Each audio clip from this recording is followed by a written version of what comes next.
General Meston. So when Ambassador Jaishankar, when Foreign Minister Jaishankar talks about only conversation with Pakistanis on POJK, effectively he's closing the door, slamming the door on Pakistan's face when it comes to Jammu and Kashmir, Srinagar, Poonch, Rajouri.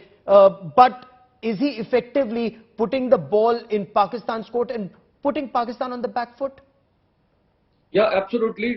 He's put Pakistan on the back foot very effectively, and his statements were very, I would say, extremely very well articulated, and they need to be really honored and praised by all the citizens of this country.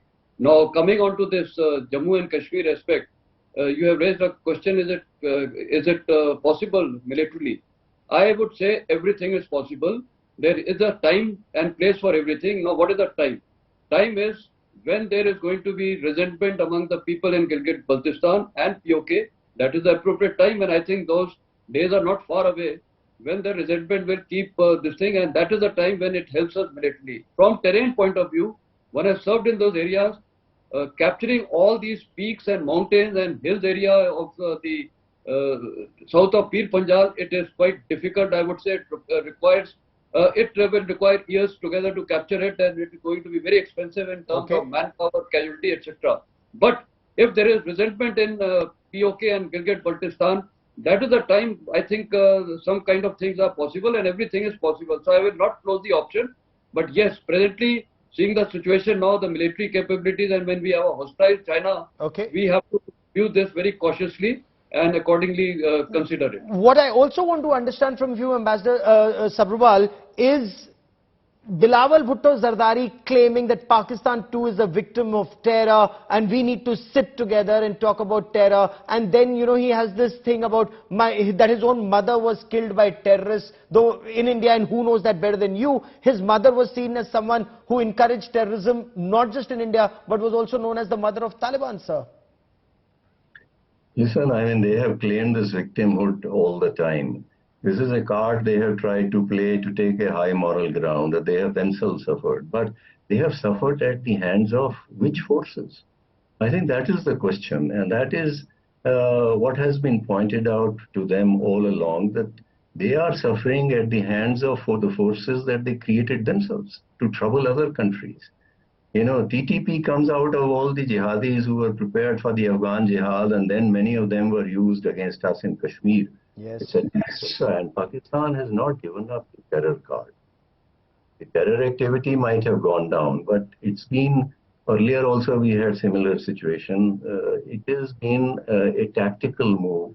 It's like turning off the tap. You have water in the pipeline, but you can turn on the tap again. Yes. So until they give it up, this whole business of good terrorists and bad terrorists, when you continue to behave in that fashion, your own forces are going to, there is going to be a boomerang. And that's what we have pointed out. My bigger concern at this stage, and I want both of you to respond to it, and General Meston, you go first on this. This is India's G20 presidency year. This is also our SCO presidency year. The SCO summit happens in July. The G20 summit happens in September. Do you fear that there would be an escalation of terror, not just south of Pir Panjal, but God forbid even north of Pir Panjal in the weeks ahead? There is a G20 meeting that will happen in Kashmir, and Pakistan will try and sabotage that. And can we stop that, General Meston? Very true. I feel that they will resort to such activities because they have to. Their intent would be to undermine the vital role being played by India today as the hosting the G20 and of course the SCO. So their aim would be to belittle India and embarrass India. That would be their aim. Not to stop it, yes, it is possible. Our security forces and our intelligence agencies need to be on guard. We need to be prepared. And therefore, if we are prepared, we can prevent all these kind of things. Not only that, I would also go to the extent that China would also try to embarrass us by having small friction, creating friction points, which they have been doing of late in the last 2 odd years. So that also we have to be there. So intelligence and our military, we need to be on top alert at least up to the end of this year, so that we do not face any embarrassing situation, because the aim of China and Pakistan definitely would be to embarrass India. Got it. And not just the end of this year, 2024 becomes an election year, is an election year, Ambassador Sabharwal, Pakistan has tried terror earlier in Pulwama. God forbid they may try something again in 2024. But diplomatically, apart from what India is doing all that India is doing so far to checkmate China and Pakistan, is there something else we need to do to expose both China and Pakistan, Ambassador Sabharwal? Well, I think our diplomacy has been very successful on each occasion when there was a moment of crisis with Pakistan to mobilize the international opinion. This happened, as you saw, post-Pulwama. This happened post-Balakot. This happened post-withdrawal of the special status of Jammu and Kashmir. As I said, Pakistan tried hard, didn't get much traction from the international community. I think so.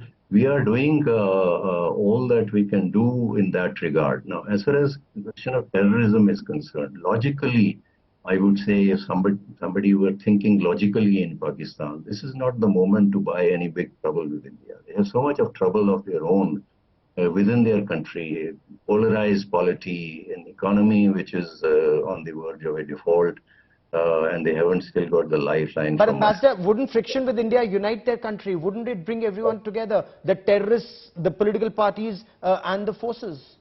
No, let me come to that. So logically, it doesn't make any sense. But somebody can have, the sort of consideration which you mentioned, or just in the past they haven't always acted logically. Yes. So the only point I would make is we need to be prepared for ramped up terror, while continuing, of course, to raise our voice against Pakistani terror at the international level.